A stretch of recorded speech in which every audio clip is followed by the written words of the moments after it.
dyan. May sakit kasi sa utak yan. Wala akong sakit, attorney. Maniwala ka, please. Kailangan ko pa ng sapat na ebidensya para maniwala ako sa'yo. Sige na, babalik na lang ako. Ito na ba yung bagong bahay ng anak ko? Ikaw, babae ka? Sinubukan mo pang agawin sa amin ang kayamanan ng tatay mo? Ang sama nyo, tita! Gusto nyo kunin lahat? Well, hindi naman maniniwala sa'yo si attorney dahil wala kang ebidensya. Tao po, attorney po ito. Nandiyan si attorney. Halika dito. Ayan, ikukulong muna kita dito sa bodega hanggat hindi ko pa nakukuha mga kayamanan. Yes, attorney. Hawak ko na ang 100% ng kayamanan ni Ramon. Nandito na ang titulo, papeles at cheque ng mga kayamanan niya. Ay! Salamat, attorney, ha? Scarlett, hindi ko na alam kung ano nangyayari sa nanay ko. Pero huwag ka mag-alala. Ako bahala sa'yo. Kailangan na matigil tong pinagagawa ni nanay. Tao po. Sino ka? Ako po yung nanay ni Scarlett, yung anak din ni Ramon. Totoo ba to? Pinagsasabi mong babae ka? Kami lang ang pamilya ni Ramon.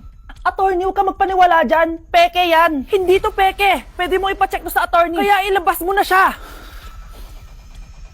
Kinulong po ni nanay si Scarlett sa bodega. Ha? Anak?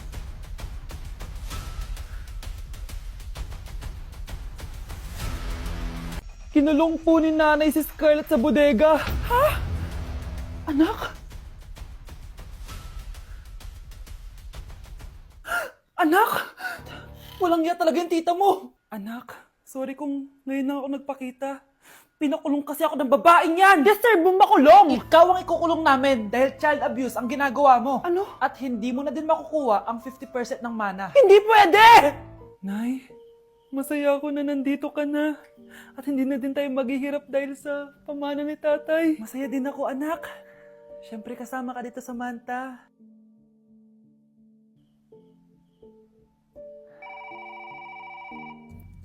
Ano ba? Bakit tawag ka ng tawag, ha?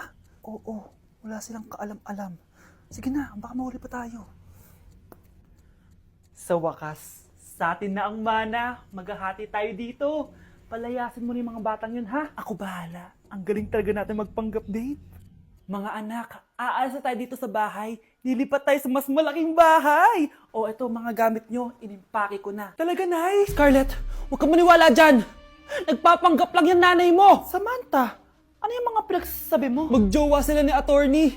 Sinet up nila tayo. Ganyan ba ang ugali mo, Samantha? Kaparehas ng nanay mong sinungaling? Samantha, ano ba? Kung ayaw mo sumama, edi wag.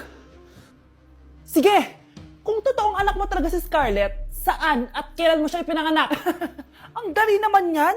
Edi sa Manila. Pinanganak ako sa ibang bansa.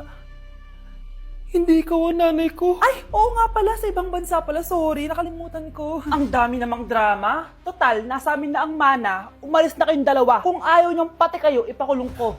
Kung meron mang makukulong, kayong dalawa yon. Salamat sa pagtawag, Samantha. Inaaresto kita, attorney, sa kasong panloloko. Palpak ka talaga! Naisahan niyo ako ngayon, ha? Hindi pa ako tapos sa inyo. Talagang sinira mo yung sarili mo, attorney, para sa pera. At ang dami mo na palang naloko. Samantha, huwag na tayong maghiwalay, please. Oo, Scarlett. Dito lang ako palagi sa tabi mo. Kayong dalawa, mag-ingat kayo palagi, ha? Gamitin nyo na maayos sa pamana ng tatay nyo. Salamat po. Anak! Umagang-umaga, cellphone agad hawak mo? Tignan mo ito napanood ko. Huwag mag-cellphone agad pagkagising mo sa umaga kasi pinapataas mo lang ang stress levels mo. Ano ba naman yan, Nay? Oh, doktor na may sabi, ha? Tigilan mo na yan.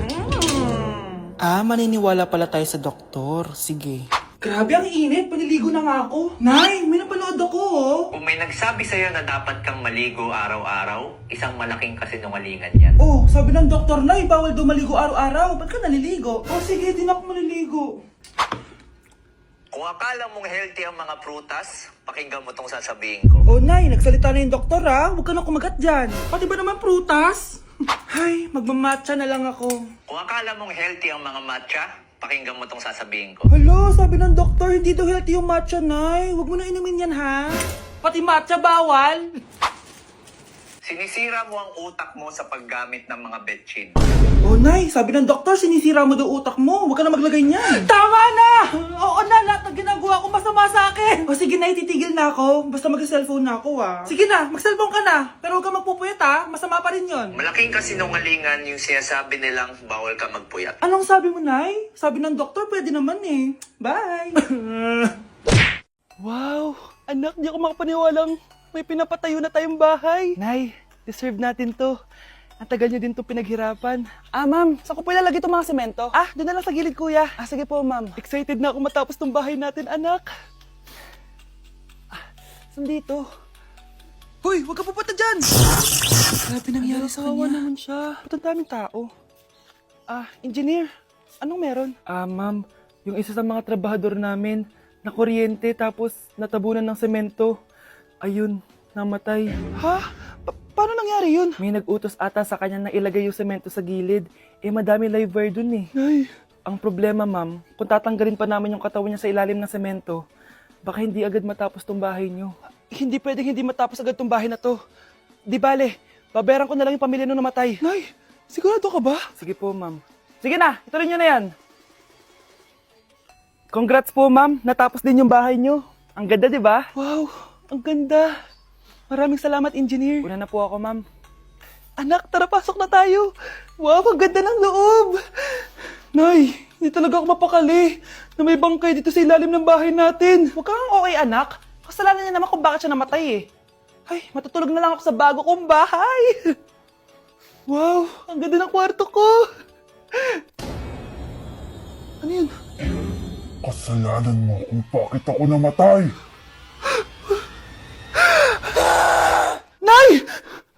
Nay! Impostor? Bakit nandito ka, ha? Walang iya ka? Bakit mo ako ginagaya, ha?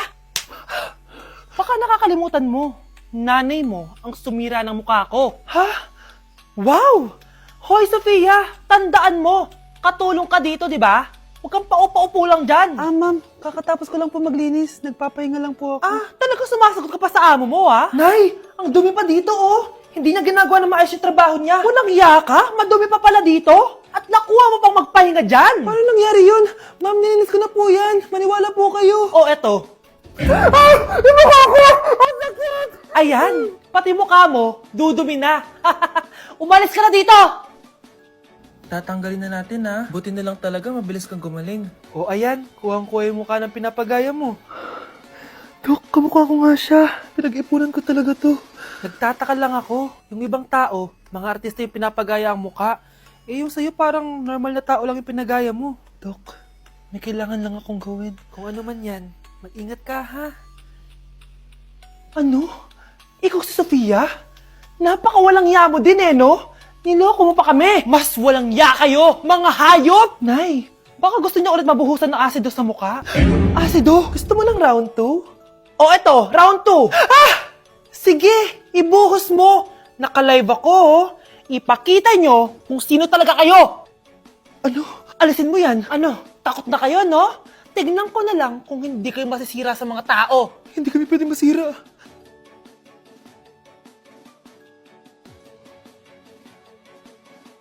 Okay, class. Last 5 minutes. Hirap naman nito. Be, ano sa gusto number 10? Huwag ka mong mapya sa akin, Samantha. Mapapagalitan tayo kay ma'am. Tamot mo naman. Ayaw mo akong pakopyahin, ha? Bilisan nyo, class! 1 minute na lang! Ma'am, nangangopya po si Scarlett sa akin, no?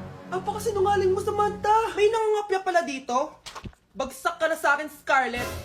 Apakasama talaga ng ugali mo, Samantha! Nay! O anak, anyari sa'yo? Binagsak ako ng teacher ko. Naniwala kasi siya kay Samantha na nangopya daw ako. Totoo ba yun, Scarlett? Hindi, Nay. Siya talaga yung nangopya sa akin. Walang iya yan, Humanda siya sa akin. Tara, anak! A few moments later. Ma'am, bakit niyo po kami pinatawag dito? Kasi ang anak mo, sinungaling. Siya naman talaga yung nangopya kay Scarlett, Hindi po totoo yan. Para malaman natin kung sino nagsasabi ng totoo sa inyong dalawa, mag-quiz na lang kayo ulit.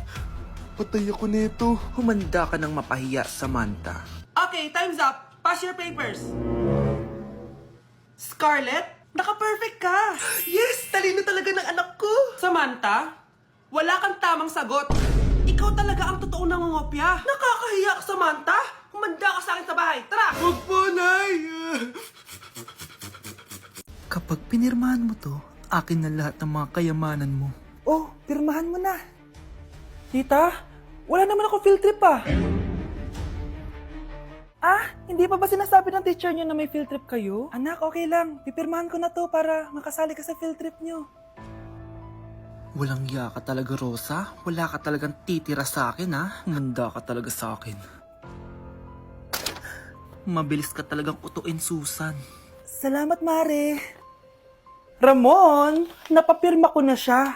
Atin na ang bahay, pera at mga ari-arian niya. Magaling ka talaga, Rosa. Kaso kailangan na natin kumilos na mabilis. Kasi sabi ng doktor, nagre-recover na yung mata niya. Ano? Kaya bukas na bukas din, papalayasin na natin sila. Total, nakuha na natin ang gusto natin. Nay, bakit mo pinirmahan yun, ha?